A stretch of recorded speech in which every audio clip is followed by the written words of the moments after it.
СНГ-да Google-дың офисі жоқ. Күміс кнопка алатын кезде мен көбісі айтады, анаған бардым ба, мынаған ба, ешкімге барған жоқ. Мен Google-ға прямо жаздым. UPS деген не бар, жақта компания бар. Бүкіл әлемдік. Ау? Жоқ, 100 000 подписчик жинаған кезде. Сөйтіп маған прямо Америкадан ба, сал жет, короче. Күміс кнопкаң сенің 1,5 аптада келеді. Шетелден келді сөйтіп.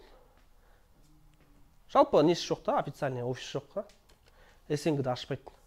Вряд ли ашатын енді. Мына Украинадағы жағдайдан кейін вообще ашпайды. И так то санкция болып отыр. Қазақстанға да салады деп отыр ғой. Білмеймін енді. Олар білет, олардың қолдарынан келеді, істейді. Доллар кетіп жатыр дегенде. Сіздерге тем более енді YouTube-пен жұмыс істейді. YouTube айтпақшы доллармен төлейді, білесіздер ғой, иә? Солай? Сіздер қуанатын боласыздар, доллар көтерілсе. Қазір бәрі жылап жүр ғой. Доллар көтерілсе қуанасыздар да. Менде доллармен төлейді. Менде бір қазір алдында бір 200 доллар жинап қалған еді, YouTube-тан әшейін қарамай кеткем, басқа бір каналымнан. Қарасам 86 000 теңге болған, 430 кезде. И 3-4 сағат па, бірнеше уақыттан кейін, 1-2 күннен кейін қарасам, анау кеше ма 492-ге барды доллар. Есептедім 91 нәрсе мың теңге болып кеткен анау. 95 000. Ну, сверху 9 000 теңге просто так қосып кеткен, да?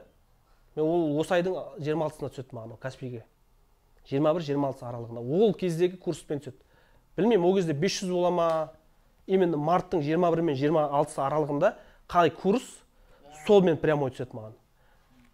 Так что мен қуануыма да әлі ерте, қуанбауыма да. Да без разница, 10 000 теңге. 200 доллар ғой, ал 2000 доллар болса, уже 100 000 теңге тұтас. 20 000 доллар табатын болсаңыз, уже 1 миллион теңге кете береді. Контент бастап, видеолар салып, актив, бірақ ақшаны қай жақтан көрсе болады мысалы? Вот сол. Соны енді айтамын қазір.